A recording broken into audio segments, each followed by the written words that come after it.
200 பச்சரிசி, 150 கொள்ளு, உளுந்து 50.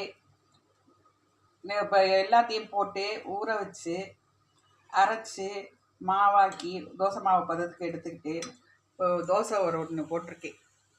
கொள்ளு உடம்புக்கு ரொம்ப நல்லது. இது சாப்பிட்டா கொலஸ்ட்ரால்லாம் குறையும். ஹெல்த்தியான தோசை. இதை செஞ்சு பாருங்கள், ஷேர் பண்ணுங்கள், எங்கள் சேனலுக்கு சப்ஸ்கிரைப் பண்ணுங்கள், சப்போர்ட் பண்ணுங்கள், ஃபீட்பேக் பண்ணுங்கள். திருப்பி போட போகிறேன். கொள்ளு தோசை உடம்புக்கு ரொம்ப நல்லது. இதில் கால்சியம் சத்து, இரும்பு சத்து, மங்கனீஸ் சத்து, விட்டமின்ஸ் நிறைய இருக்குது. இது கொள்ளு கொலஸ்ட்ராலை குறைக்க, ஹார்ட் பீட் எல்லாம் சமமாக வச்சுக்கும். இந்த தோசையை நாள் செஞ்சு பார்த்து ஷேர் பண்ணுங்கள். இது அவ்வளோ ஹெல்த்தியான டிஷ்ஷு. இது எல்லா சத்துக்கள் இருக்கிறதுனால கொள்ளு எலும்பு